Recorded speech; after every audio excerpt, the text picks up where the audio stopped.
Muchas gracias por continuar con nosotros. En estos momentos le daremos la palabra al doctor Alfredo Ugalde Alfaro, secretario general académico del Colegio de la Frontera Norte, quien moderará esta conferencia magistral titulada Las fronteras del mundo, oportunidades de desarrollo y desafíos contemporáneos. Muchas gracias. Buenos días. Bienvenidos a esta conferencia magistral, que de hecho resulta la primera reflexión netamente académica respecto a este tema que, como ya se mencionó anteriormente, constituye la línea estratégica del Colegio de la Frontera Norte hacia el futuro, es decir, proyectar, digamos, nuestra visión científica y académica fuera, proyectarla más allá, no fuera, más allá de la frontera México-Estados Unidos, sin obviamente descuidar, sino al contrario, profundizando en el estudio de esta frontera, que es nuestro objeto de estudio, pero teniendo referentes más amplios. Esto no es nuevo, lo venimos haciendo, pero queremos hacerlo de manera más planeada, más estratégica, más sistemática, y tratando de profundizar en el conocimiento de nuestra frontera a partir de otros referentes. Conocer mejor esta frontera a partir de comparaciones, contrastes, semejanzas, etc. Las fronteras, como todos sabemos, son un objeto de estudio bastante escurridizo, son bastante cambiantes y además resulta complejo, sobre todo si se aborda a través de distintos prismas, de distintas perspectivas. En nuestro carácter de institución interdisciplinaria abordamos la frontera desde la perspectiva económica, social, cultural, política, desde los problemas del medio ambiente, etc. Y de ahí precisamente la complejidad, sobre todo en una frontera tan dinámica como esta. Bueno, en este contexto, explicado brevemente y que pudiera alargar más, pero creo que no es el caso, contamos con la presencia de dos embajadores que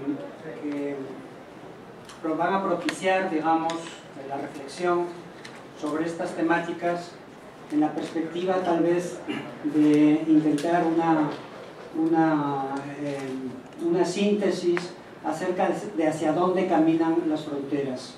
Tenemos ejemplos de a veces esta frontera es así, de fronteras duras, de fronteras poco permeables, al menos en teoría, en la práctica no lo ha sido tanto. Fronteras con gérmenes de conflicto más o menos agudos.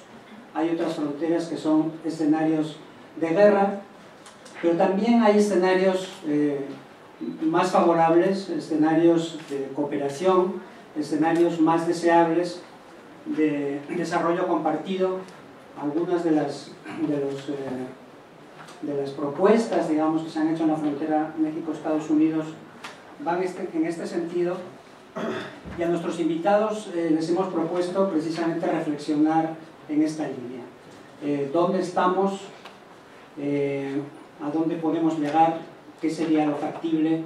¿Qué sería lo deseable en esta frontera y en otras fronteras? Tomando otros ejemplos, otras referencias y otras experiencias. Bueno, me da mucho gusto presentar en primer lugar y agradecer la presencia del embajador Vasilios Filipou, embajador de la República de Chile en México y representante de Chipre en México. El representante, Chile está muy cerca de Chipre, representante de la Unión Europea. Voy a leer brevemente unas líneas de su currículum. El embajador Vasilios Filipou es licenciado en Economía y Administración Social por la Universidad de Montpellier en Francia y tiene una maestría en Política Internacional por la Universidad Libre de Bruselas en Bélgica. ha sido reconocido con la distinción de doctor honoris causa por la Universidad Millennium Internacional México en el 2009 y con el diploma honoris causa por la Academia Mexicana de Derecho Internacional. El embajador Vasilios Philippou fue cónsul de Chipre en Nueva York y estuvo acreditado en la misión permanente de Chipre ante Naciones Unidas y fue delegado consecutivo en las sesiones de la Asamblea General de la ONU en el periodo de 1995 a 1998. También se ha desempeñado como primer secretario de la representación permanente de la República de Chipre ante la Unión Europea en Bruselas y cónsul general de Chipre en Nueva York. Fue reconocido por el Congreso de los Estados Unidos por su dedicación al entendimiento pacífico entre naciones y la comunicación positiva para los derechos humanos. Obtuvo el reconocimiento por parte del gobernador de Nueva York con mención especial y fue premiado con una mención por parte del director de la ciudad de Nueva York por su distinguido liderazgo en la promoción de la cultura y literatura chipriotas en los Estados Unidos. Esto entre algunos otros muchos reconocimientos.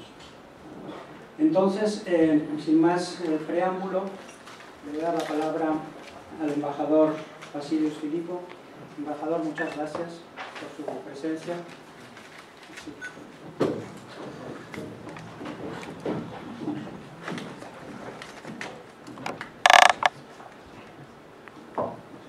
Honorable rector del Colegio de la Frontera Norte, embajador, honorables miembros del mundo académico, es un verdadero honor encontrarme en este recinto, del cual emana sabiduría y nuevo conocimiento que contribuye indudablemente a la evolución de la humanidad y del entorno inmediato donde se encuentra inmerso. Asimismo, deseo felicitar sinceramente al Colegio de la Frontera Norte en el marco de su 30º aniversario. Durante este periodo de 30 años, el Colegio de la Frontera Norte ha dedicado la mayor parte de sus estudios a los fenómenos regionales de la frontera entre México y Estados Unidos. Asimismo, esta institución ha sido insistente en la creación de vínculos a nivel social y gubernamental para contribuir al desarrollo del país. Quiero aprovechar la oportunidad para reiterar mi agradecimiento por concederme un espacio para abordar temas de tanta relevancia como es de los desafíos que la Unión Europea actualmente está enfrentando en el asunto de las fronteras, y después se abordará de manera específica el caso de Chipre. Europa, por su formación y conformación, es uno de los continentes más pequeños del mundo. Geográficamente hablando, podemos decir que Europa tiene una gran variedad de climas que van desde los desiertos de Almería hasta la tundra casi inhóspita de Finlandia, ubicada en el circuito polar ártico. En cuanto a su concentración poblacional, existen zonas sumamente desérticas y rurales, pero en contraste se puede apreciar las grandes ciudades como Londres o París, que concentran una gran cantidad de habitantes. Esos factores indudablemente influyen en los grandes retos que la Unión Europea ha enfrentado para crear una cohesión territorial.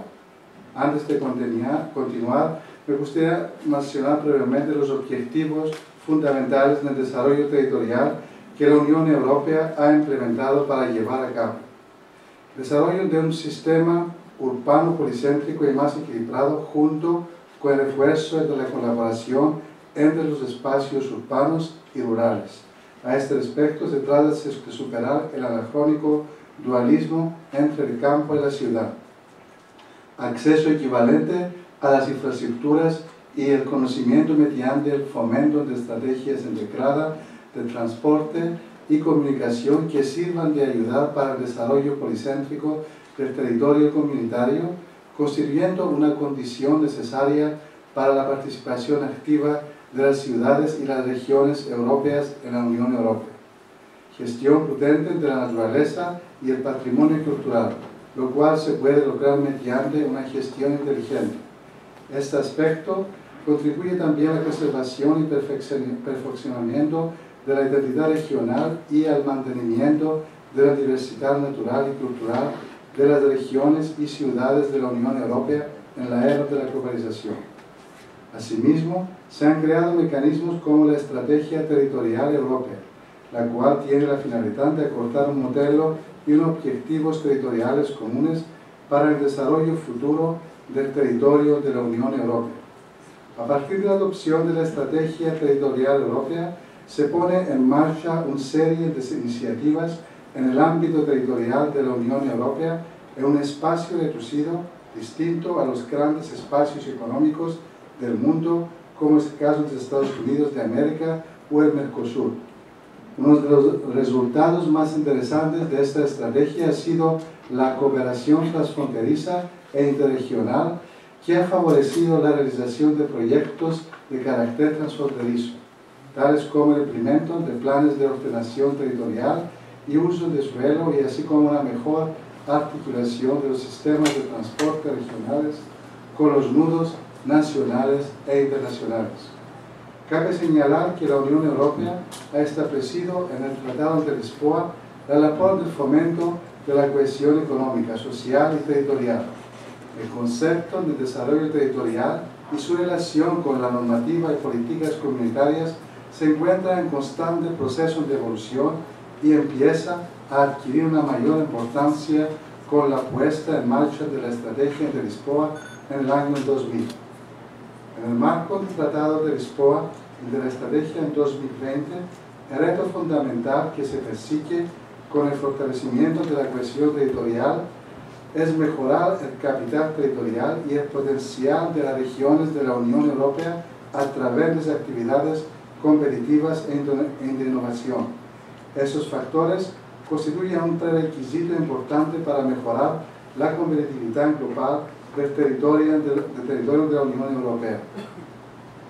Con el objetivo de dar continuación al proceso de cohesión territorial, la Unión Europea ha implementado la Agenda Territorial Europea, la cual tiene las siguientes prioridades: el refuerzo del desarrollo policéntrico y la innovación a través de redes de regiones urbanas y ciudades, nuevas formas de asociación y gobernanza territorial entre áreas rurales y urbanas, la promoción de agrupaciones regionales para la competencia e innovación en Europa, el fortalecimiento y la extensión de las redes transeuropeas de transporte, energía y tecnologías, de la información y la comunicación, la promoción de una gestión transeuropea de los riesgos, incluyendo los impactos del cambio climático, el fortalecimiento de las estructuras ecológicas y los recursos culturales como valor añadido para el desarrollo. Como se puede observar, la Unión Europea ha dado respuestas políticas ante esta serie de retos, los cuales puede traducir en concentración para compensar las diferencias en materias de densidad, conexión de territorios, para superar las distancias y cooperación para superar la división. Sobre las perspectivas a futuro sobre este tema, en su desarrollo, la Unión Europea persigue unos objetivos que se determinará por la Estrategia de Lisboa hasta el año 2010, y actualmente se trata de la Estrategia Europa 2020, el cual es un ambicioso plan de recuperación a largo plazo adoptado en medio de una de las más graves crisis económicas de la historia de Europa.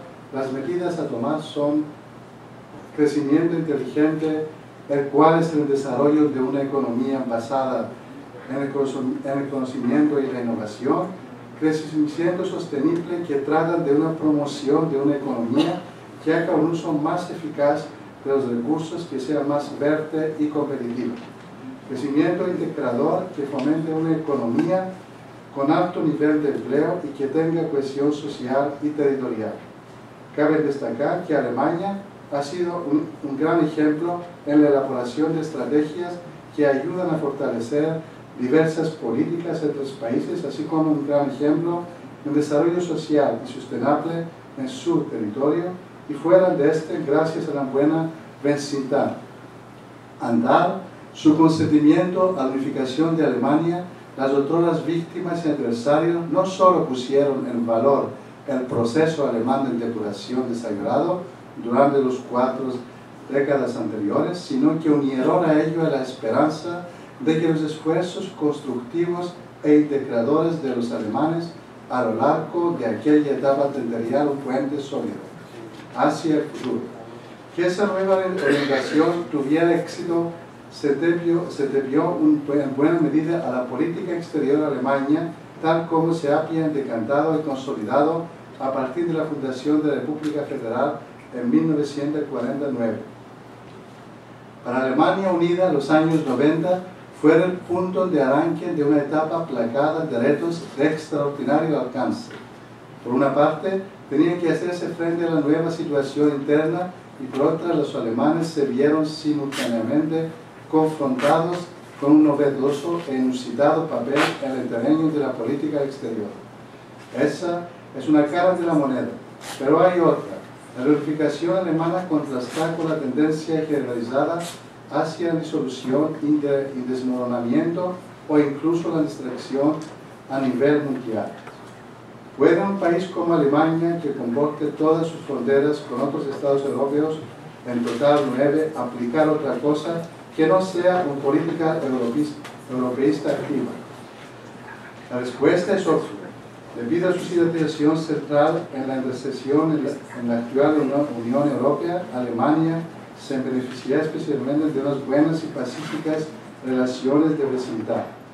La vitalidad, inclusive económica, de Europa es un interés genuino de Alemania. El proceso de integración ha acreditado a lo largo del tiempo su vigencia como marco de referencia idóneo para salvaguardar la paz, el bienestar y la seguridad. Ahora quiero plantear la situación particular de Chipre en el marco de la presidencia del Consejo de la Unión Europea. Chipre es la frontera más oriental de la Unión Europea, con una dimensión de aproximadamente 9.000 metros cuadrados y es la tercera isla más grande del Mediterráneo después de Sicilia y Cerdeña. Es uno de los lugares aparentemente más alejados del conjunto europeo, sin embargo, representa un lazo de unión crucial y un canal de comunicación entre Europa y la importante región del Medio Oriente.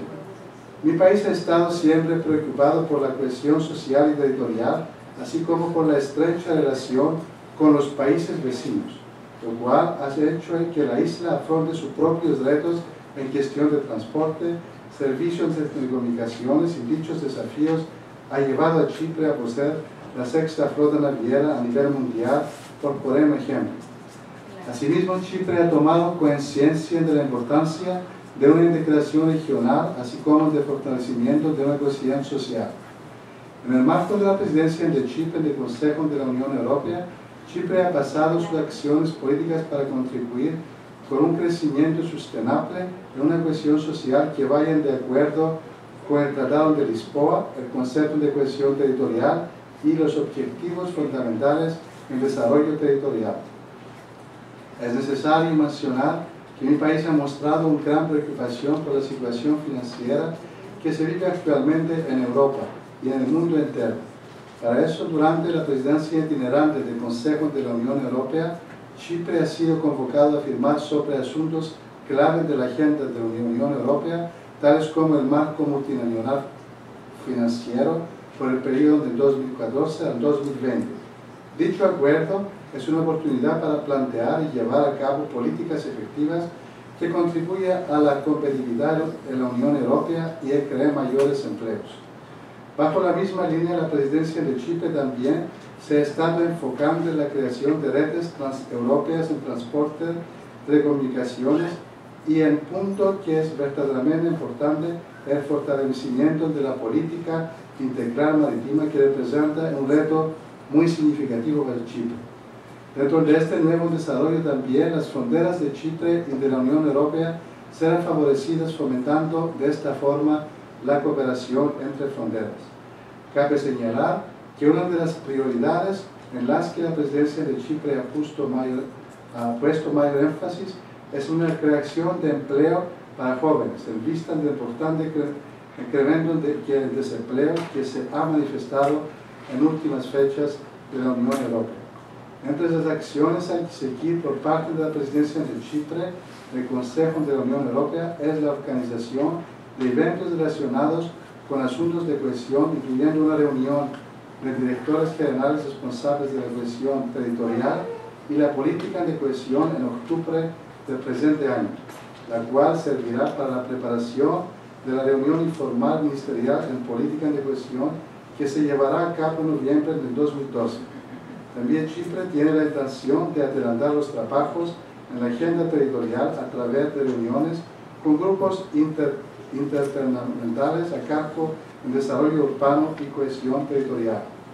Sobre el tópico Europa en el mundo cercano a sus vecinos, dadas las condiciones geográficas y territoriales de Europa, Chipre ha prestado especial atención a la política de buena vecindad, con el objetivo de estrechar las relaciones con socios mediterráneos, bajo un ambiente plural y mostrando una relación multifacética que de igual manera puede convivir con sus hermanas naciones europeas, tener vínculos inquebrantables con los países del Medio Oriente y el Mediterráneo del Sur.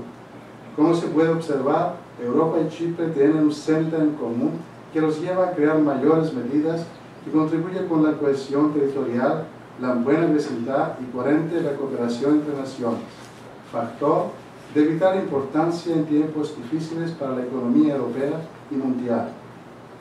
Asimismo, estas medidas acercarán a un mayor número de seres humanos a través de la creación de canales de comunicación, transporte y programas que hagan en una Europa más unida.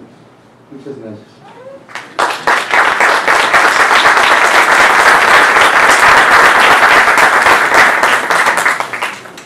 Gracias, señor embajador. A continuación, leeré un resumen del currículum del embajador Julián Ventura Valero, a quien agradecemos su presencia y su participación. El embajador Julián Ventura es licenciado en Historia por la Universidad de British Columbia en Vancouver, Canadá. Es miembro del Servicio Exterior Mexicano desde 1990 y desde el 2009 es subsecretario para América del Norte de la Secretaría de Relaciones Exteriores. Ha ocupado los cargos de Director General para Asia-Pacífico, Secretario Particular del Secretario de Relaciones Exteriores y Secretario Particular del Subsecretario para África, Asia-Pacífico, Europa y Naciones Unidas. Se ha desempeñado asimismo como Jefe de Cancillería en la Embajada de México en Estados Unidos, representante alterno en la Misión Permanente de México ante la OEA, Organización de Estados Americanos, encargado de Asuntos Políticos y de la Comisión Interamericana para el Control de Abuso de Drogas, encargado de Asuntos Políticos en la Embajada de México en Cuba y representante alterno en la Misión Permanente de México ante organismos internacionales con sede en Viena. El embajador Ventura ha formado parte de otras delegaciones mexicanas ante diversas conferencias de Naciones Unidas y del sistema interamericano. Entonces, por favor, embajador. Muchas gracias. Si me permites, Alfredo, voy a platicar con ustedes desde aquí del presidio. Evidentemente es un tema muy amplio y muy fértil para la labor académica. Creo que en un contexto global como el que nos desenvolvemos en la actualidad, es una vertiente de investigación y de trabajo académico que, como señalé en la ceremonia de inauguración, pues es algo que seguramente podrá abrir nuevas avenidas de conocimiento y va a enriquecer de manera muy específica pues el trabajo que se hace más específicamente vinculado a nuestra realidad fronteriza, tanto con Estados Unidos como a nivel regional, que también pues, no debemos perder de vista que el enfoque regional es algo fundamental desde una perspectiva de análisis. Creo que es pues, fundamental que en un contexto de creciente globalización de procesos de diversa índole, de una creciente interdependencia y difusión o dispersión de los centros de poder mundial, y particularmente de un acelerado desarrollo tecnológico que pues, incide en la competitividad, en la logística, en las comunicaciones, pues este enfoque comparativo y la profundización de estudios sobre casos y experiencias en otros lares y contextos globales, pues evidentemente abona a ese proceso necesario de enriquecimiento. Yo creo que desde un primer nivel de análisis de las fronteras, pues necesariamente pasa por la realidad que impone un sistema internacional integrado por estados-nación con fronteras físicas, terrestres y dinámicas de convivencia y conflicto, condicionadas por experiencias históricas muy diversas, por la propia situación geográfica y la geopolítica. Hoy en día, situaciones de conflicto por territorio y disputas sobre limitaciones terrestres o marítimas persisten en el escenario global con diferentes grados de intensidad, como señalaba Alfredo en sus comentarios introductorios. Vemos, por ejemplo, como en Asia, que ahora se constituye como uno de los incipientes y ya no tan incipientes centros de desarrollo y de crecimiento económico global, pues tensiones entre China, Japón, la península coreana, algunos países del sudeste asiático, por diferencias de orden territorial, pues inciden, frenan, obstaculizan, condicionan dinámicas de diálogo y de colaboración que se han venido gestando desde hace mucho tiempo. Demuestra un poco esta tensión entre conflicto y cooperación, tienen sus altas y bajas, una dinámica variable, pero no siempre pues podemos verlo desde una perspectiva blanco y negro, donde todo es facilitación, todo es integración global. Persiste la historia, permanece, persisten rasgos estructurales que condicionan la forma en cómo los estados y las regiones van desarrollándose y resuelven una convivencia en sus fronteras y en sus regiones. En esa misma región, en Asia, observamos cómo dos grandes potencias emergentes, China e India, asumen un enfoque pragmático y hacen a un lado fuertes diferendos territoriales que llevaron a la guerra en el siglo XX, para concentrarse en la construcción de nuevas dinámicas y esquemas de cooperación que lleven un desarrollo acelerado, más acelerado de la cooperación técnica, la cooperación científica, el comercio, la inversión, que a pesar de la vecindad geográfica empiezan de niveles de casi cero, precisamente por esas condiciones de rivalidad y conflicto. Tenemos esa convivencia nuevamente en esta región.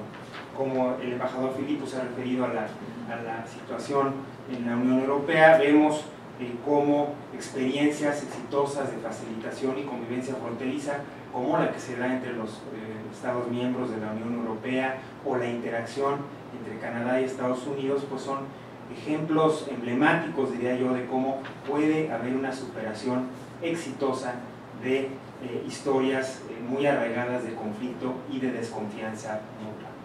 Llegando ya más a nuestra zona, en el contexto latinoamericano, pues incipientes procesos de integración y concertación, muchas veces accidentada por diversos factores, conviven con sentimientos profundamente arraigados en la historia y en múltiples casos también vinculados a diferendos fronterizos territoriales que todavía condicionan la dinámica de colaboración en nuestra región, trátese de nuestro entorno inmediato en Centroamérica, trátese de América del Sur, donde todavía puede estas visiones o esta manera irresuelta de superar, de encontrar fórmulas de convivencia integral, pues llevan o a la fragmentación de procesos en América Latina y el Caribe, o a un proceso global en la región, pues más accidentado por ciertos tipos de estas consideraciones. Hay factores políticos, hay factores ideológicos, hay toda una serie de temas, pero también aquí esta convivencia irresuelta, diría yo, pues también puede ser un freno para llegar a nuevas etapas de intensidad, de vinculación, y no solo el comercio, los flujos de comercio, inversión, bienes, servicios, sino de las propias comunidades. Y ya cuando platiquemos un poquito sobre la situación de la dinámica fronteriza entre México y Estados Unidos, pues es este tejido que se va generando en las comunidades en ambos lados de la frontera, lo que va mucho más allá de los esfuerzos burocráticos o gubernamentales, en muchas ocasiones que van a otra velocidad o a nivel de acuerdo. Entonces, este contexto de tensión, cooperación, está presente en casi todos los contextos internacionales. Y quiero darles este contexto, esta apreciación global más amplia, pues precisamente en esta puerta que nos está abriendo el COLEF para ver esta temática desde una perspectiva más global, que creo que es sumamente enriquecedora. Vemos cómo las tendencias al mismo tiempo hacia un aislamiento, un hermetismo o el conflicto, si bien está presente, pues pierde fuerza ante el avance inexorable de dinámicas globales impuestas por los flujos económicos o la demografía, las comunicaciones y, como señalaba, la interacción entre las sociedades. La frontera entre México y Estados Unidos es emblemática de estos procesos globales. El peso de la historia y las asimetrías generadas por la vecindad geográfica con la superpotencia económica y militar, además de ser singulares en un contexto global, pues marcaban y dominaban nuestra convivencia e interacción. Además, la visión de las comunidades fronterizas pues era muchas veces relegada a un papel secundario, marginal en un contexto nacional en nuestro propio país, marcado por una centralización, una gran centralización del poder político en los procesos de tomas de decisiones y también en el modelo económico que seguía México. A lo largo de los años, el Estado mexicano fue construyendo esquemas de diálogo y cooperación con Estados Unidos que permitían procesar los temas centrales de la agenda con mayor o menor grado de efectividad. La migración y el narcotráfico eran, ayer como hoy, temas emblemáticos. Quiero aquí dar esta sensación de una evolución en el tiempo, de que no de la noche a la mañana se construyen esquemas y mecanismos de interacción entre dos sociedades y dos estados-nación con profundas diferencias de desarrollo económico, visiones sociales y experiencias históricas. Es un proceso de maduración que se cocina lentamente, que a veces va más rápidamente que en otros momentos o etapas, pero que va avanzando en una forma, pues yo diría en una dinámica de la fuerza de gravedad que va llevando a la artificialidad de las fronteras a desdibujarse en ese contexto de interacción. Todos estos procesos se aceleraron cuando yo hablo de una dinámica de aceleramiento, pues con la apertura de la economía mexicana y el cambio fundamental en la orientación de nuestro modelo económico, que culminó con la negociación y la entrada en vigor del Telecán, del Tratado de Libre Comercio de América del Norte.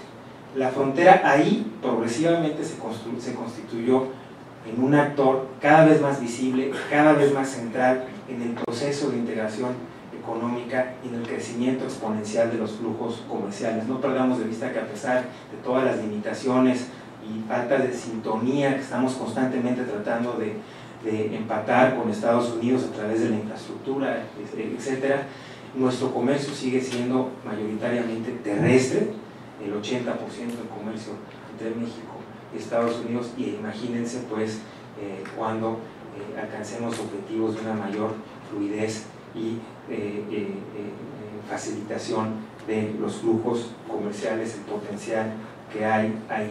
Este proceso comercial fue acompañado de una creciente participación de otros actores en la relación bilateral, no solo en la frontera, sino también en la relación entre los dos países, actores gubernamentales y no gubernamentales, contribuyendo también, a mi juicio, a una muy saludable descentralización de la interlocución con nuestros vecinos sobre temas de interés común. Vemos el ejemplo donde las comunidades locales, otros actores, son motores en muchos sentidos que animan y que presionan a los gobiernos nacionales a tomar decisiones difíciles en su momento y a ver la dinámica de la frontera desde una perspectiva más estratégica y desde una perspectiva más orientada a la planeación.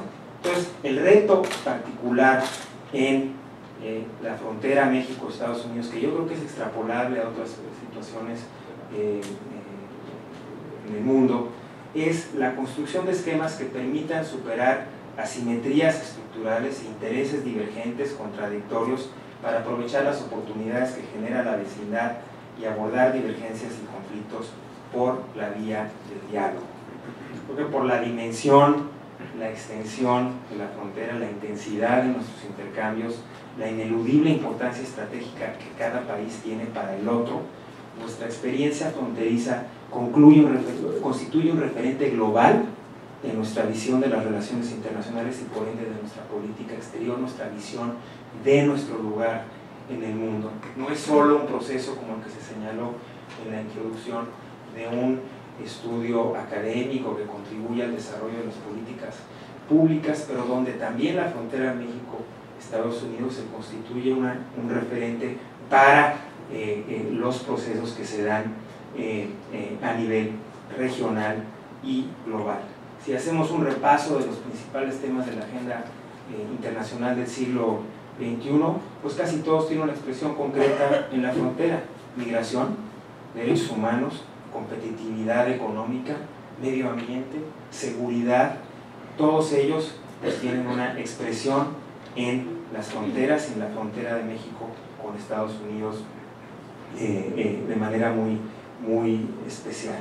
Entonces, dentro de este proceso de creciente maduración de la agenda bilateral que permite encontrar un camino de aprovechamiento de oportunidades y un manejo cada vez más eficaz de los múltiples problemas de toda índole que se dan en una frontera con estas características, yo creo que podemos ver un escenario global donde se van a ir desarrollando comunes denominadores que pueden ser estas avenidas de investigación para el Colegio de la Frontera Norte. Muchos de estos temas, más allá del estudio, del enfoque del estudio comparado o comparativo o de casos nacionales u otras experiencias, no ha encontrado a mi juicio una expresión en las instancias globales y multilaterales hoy en día.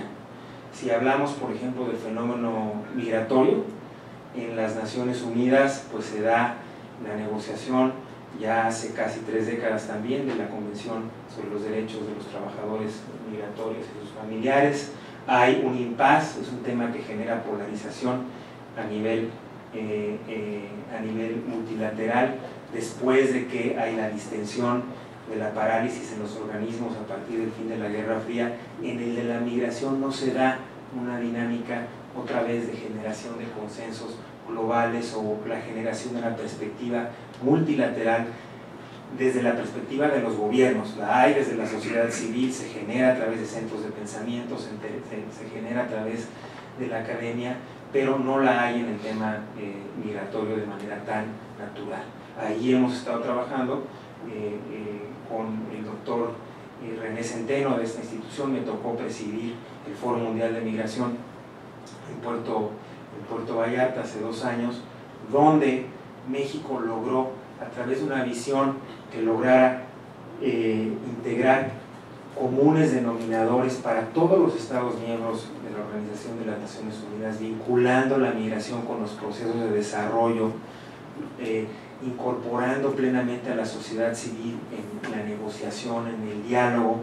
Pues dimos un ejemplo de cómo en temas sumamente conflictivos pues podemos generar un marco de referencia en el que todos los países se sientan cómodos. Creo que también ahí hay unas fórmulas que nos permitirán, por ejemplo, reactivar el tema del narcotráfico, de la cooperación contra el crimen organizado desde una perspectiva en la que la cooperación domine los reclamos o la geografía de las culpas, como dicen muchos, en cuanto a un fenómeno pues, que es muy complejo. Hay posibilidades de éxito desiguales. Un problema que todos ustedes conocen, el de la seguridad de los migrantes que pasan por el territorio mexicano hacia un destino final. Pues ha sido muy difícil trabajar con nuestros vecinos centroamericanos para generar una ruta crítica, una perspectiva de cooperación que permita que cada país pueda actuar en defensa de los derechos humanos de sus nacionales, conforme a sus intereses, pero sí reconocer que estamos, como en cualquier otro de los temas que he enumerado, bajo fenómenos que son cadenas, que son transnacionales y donde no puede haber acciones o decisiones de política pública aisladas. Y por eso también esos temas transnacionales pues tienen una expresión en la frontera que no solo se entiende como una división geográfica o territorial en ese sentido. Con Estados Unidos yo creo que hemos trabajado bajo diferentes vertientes.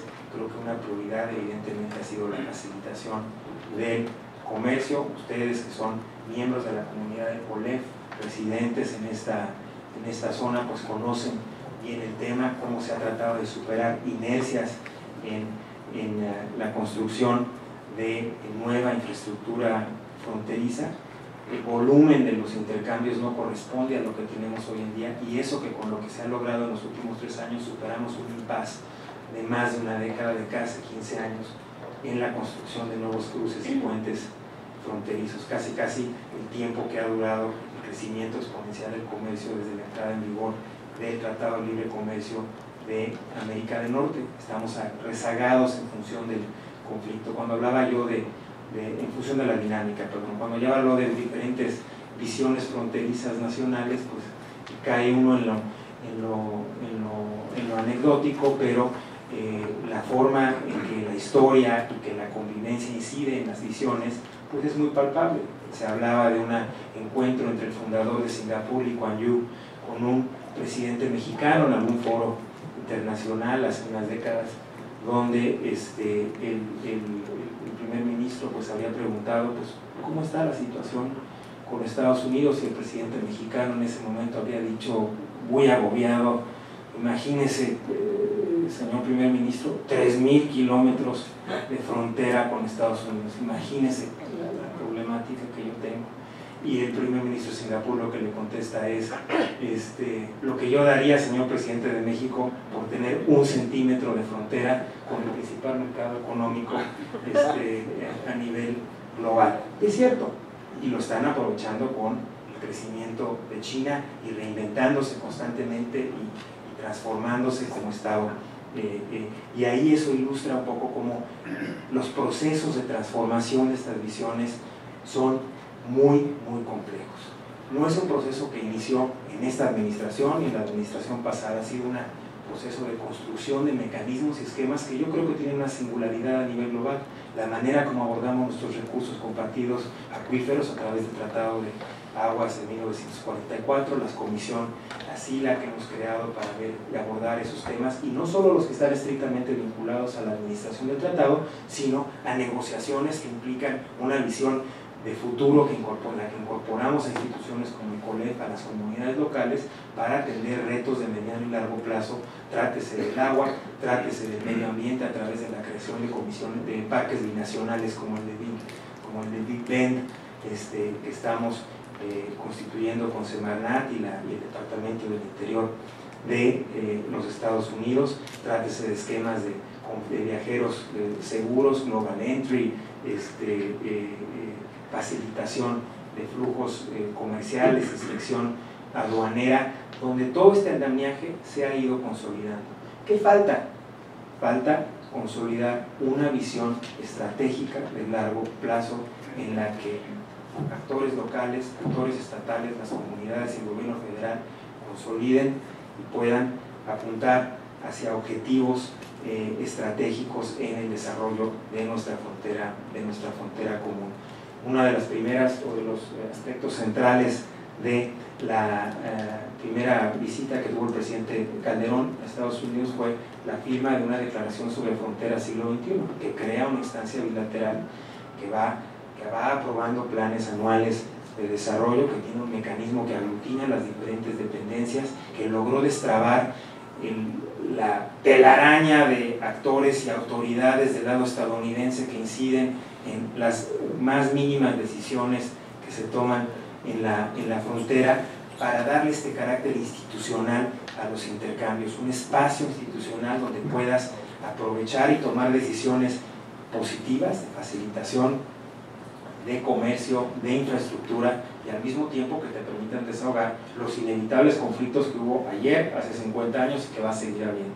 Vulnerabilidades de los migrantes en la zona fronteriza, preocupaciones en materia de seguridad en ambos lados de la frontera, cómo ir generando un entorno de seguridad que no solo se limita al trasiego de armas o dinero en efectivo, de drogas hacia el norte, sino también desde una perspectiva más amplia que tiene que ver con homologación, con comunicación entre instituciones de seguridad homólogas en ambos lados de la frontera, mecanismos no intrusivos que no constituyan un obstáculo a los flujos de comercio entre los dos países y que detonan el crecimiento de las comunidades de manera muy importante. Se está haciendo en otros lugares, pero yo no creo que haya el grado de maduración, sobre todo tomando en cuenta las asimetrías que tenemos entre Estados Unidos y México y en el contexto norteamericano, que haya esquemas o experiencias estrictamente comparables. Todas tienen sus singularidades, pero creo que ahí también México tiene mucho que aportar, y por eso una de las vertientes de política exterior tiene que ver con eso, y es la generación de fórmulas de compromiso, historias de éxito, formas de administración de problemáticas, la visión sobre seguridad, la visión sobre facilitación, donde tenemos una experiencia donde, y cierro con esta reflexión, donde las fronteras permanecen, existen, son vigentes, mientras sigamos teniendo un sistema internacional, como digo, basado en los estados-nación, está ahí, términos jurídicos, legales, territoriales, etc. Pero, agarrando el tema, la situación de México, ahora en otros contextos globales, en Asia-Pacífico, en la cuenca del Pacífico, los tomadores de decisiones, los empresarios que ven, que definen sus estrategias de penetración de mercados o de interacción con otras regiones, no ven a México como un ente territorial. Piensan en América del Norte en un contexto amplio, piensan en América Latina, en el papel bisagra que puede tener México para la toma de decisiones, las cadenas productivas, las decisiones de políticas públicas que inciden en la vida de los seres humanos en diferentes puntos de los territorios, no pasan por un análisis de división fronteriza en el sentido clásico de la palabra. Y ahí yo creo que estamos moviéndonos hacia esa zona, hacia esa agenda de oportunidades que tiene que estar muy sólidamente sustentada en mecanismos institucionales de diálogo y de cooperación que tengan una proyección global. El desarrollo económico de México en Asia-Pacífico pasa por el desarrollo económico de Estados Unidos, de Canadá, por las decisiones que se toman en Canadá y Estados Unidos en temas como las conexiones de ferrocarril, los puertos que dan hacia el Pacífico, los mecanismos que tienen de inspección de carga, no dependen de un esfuerzo nacional y de una acción nacional. Nosotros no vamos a estar, no podemos ejercer nuestra responsabilidad de defensa de los derechos de los migrantes si no actuamos en consecuencia en nuestro territorio y si no tenemos mecanismos de diálogo y concertación con el país, el principal país receptor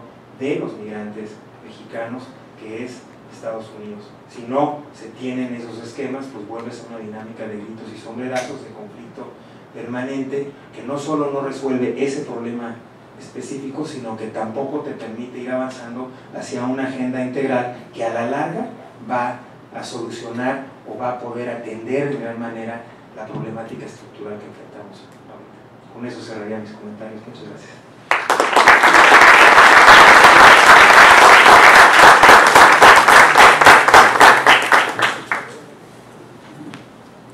Bien, gracias a ambos ponentes. Tenemos 10 minutos de adelanto sobre el horario previsto, y aunque en el programa no se incluyen participaciones del público, si alguien, una persona, dos, quiere hacer alguna pregunta, algún comentario de manera breve y precisa, pues bienvenidos. ¿Te presentas, por favor? Serían dos preguntas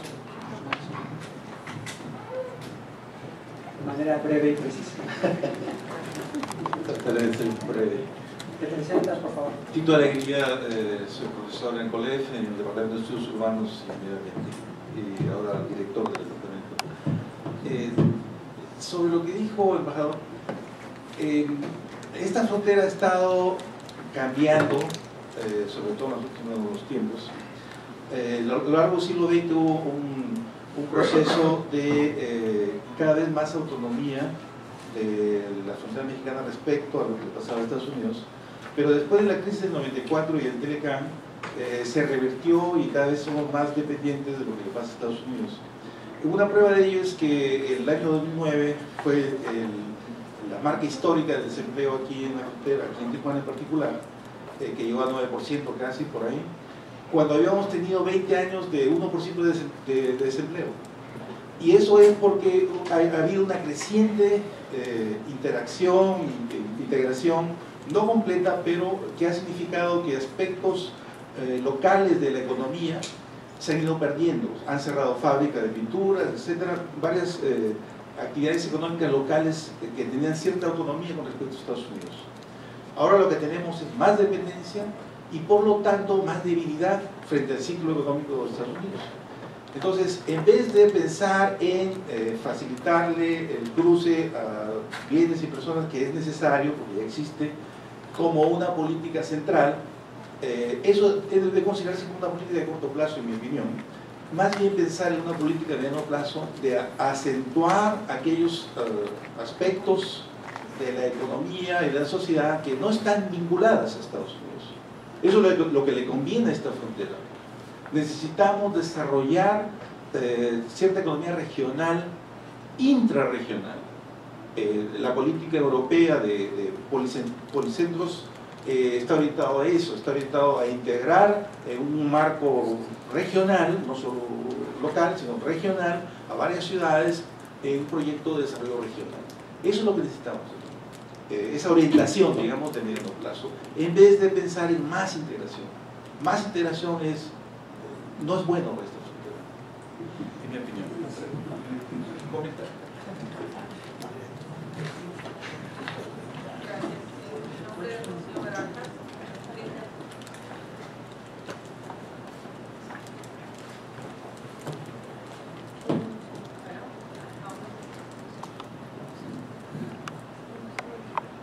Bueno, sí.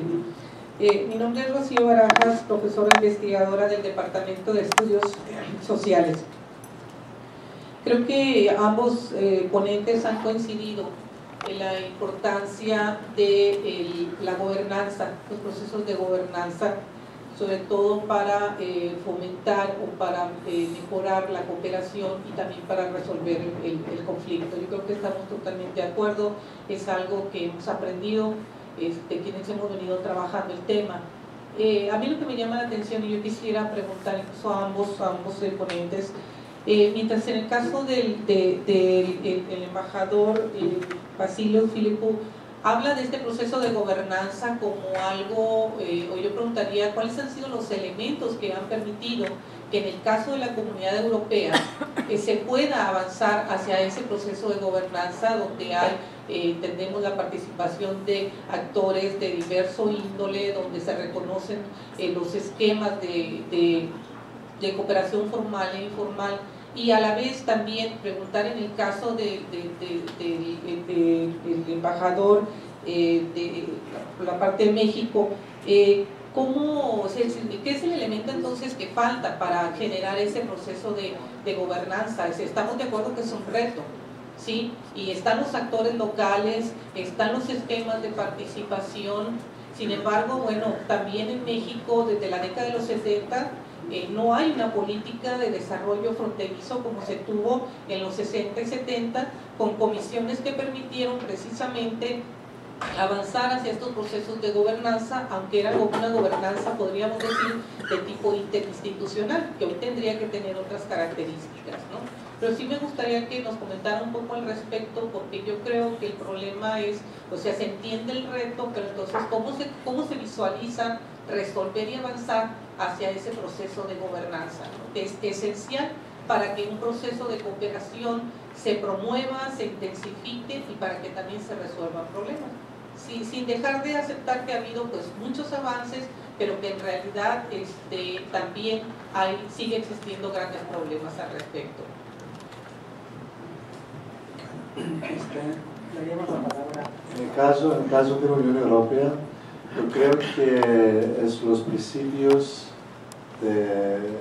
ideales europeos que permiten avanzar la gobernanza europea, la solidaridad.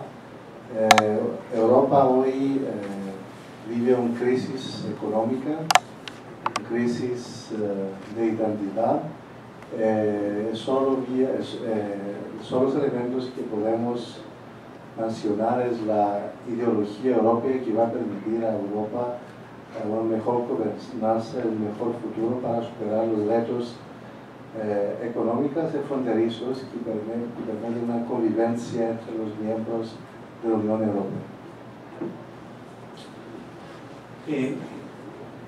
Sobre la primera pregunta, es siempre difícil hablar de la realidad fronteriza viniendo de la Ciudad de México, representando al gobierno federal. Yo creo que no son procesos contradictorios, es decir, hay un proceso que tiene que ver con nuestra vecindad geográfica, con el modelo económico, de una creciente intensidad en los intercambios económicos, tienen en diversas modalidades un impacto positivo, pero tiene que haber una conexión con políticas propias de desarrollo regional, de diversificación, de captación de los beneficios de esa interacción que permitan pues precisamente ese desarrollo de este lado de la frontera que permite superar las asimetrías a las que me refiero. Creo que al mismo tiempo que puede ser un costo estar tan integrado a los ciclos económicos de Estados Unidos, el reto es asegurar cómo podemos aprovechar los ciclos de crecimiento en beneficio de estos procesos que nosotros tenemos que determinar a nivel federal y estatal para desarrollar, y menciono ahí el tema de las comisiones y la planeación regional. La planeación entendida en el sentido setentero de la palabra, por decirlo de alguna forma, pues ya no es vigente. Hay que adaptar esos esquemas a las realidades de un mundo globalizado.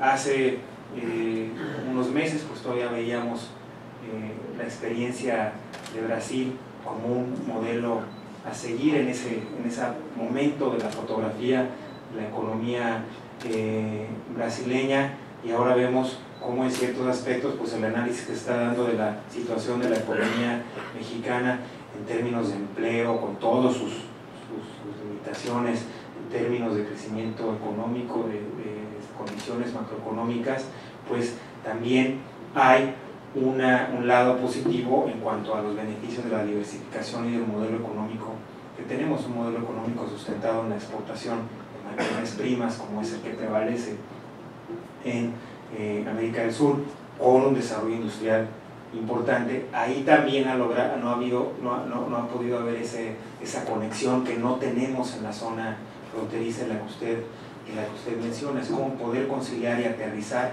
procesos que nos vacunen en cierta forma o que generen ciclos contradictorios que no nos haga tan vulnerables al peso de la vecindad. A mi juicio, el saldo en general a nivel nacional es positivo, pero hay impactos específicamente vinculados a los estados fronterizos. La seguridad es emblemática, el tema del empleo también. Se transformó totalmente quizás el modelo de empresas de manufactura o de empleados para mercados locales, nacionales, internos, con un modelo diferente vinculado a la economía de Estados Unidos, que son problemáticas que, más allá de las cifras tremendamente positivas de la relación económica con Estados Unidos, no hemos logrado resolver. La gobernanza. No sé si haya un modelo único, creo que son procesos que le corresponde a los gobiernos propiciar y a las sociedades ir generando. Yo creo que en la medida en que nos vayamos alejando de una interlocución exclusivamente vinculada a las autoridades exclusivamente limitada a las autoridades gubernamentales, vamos a poder ir generando esa masa crítica de pluralidad y de conciliación de intereses y preocupaciones locales con preocupaciones nacionales. Creo que la gobernanza, la generación de condiciones de gobernanza también es un proceso gradual, un proceso que se va dando de acuerdo con las características de cada sociedad. Yo creo que esta zona, la región Baja California, tiene un avance cualitativa y cuantitativamente diferente en términos positivos al que hay, por ejemplo, en la zona fronteriza de Tamaulipas, Nuevo León, partes con el estado de Texas. Hay un activismo y una incidencia en procesos locales que también se está dando en otras regiones de la frontera, pero aquí, por la importancia de Tijuana como polo económico, por la importancia de California en el escenario estadounidense, pues va a una dinámica mucho más acelerada. Bien, pues muchas gracias a ambos ponentes, muchas gracias a todos ustedes por su asistencia y por su participación. De esta manera damos por finalizada esta sesión y les invitamos a continuar en los próximos eventos que están programados.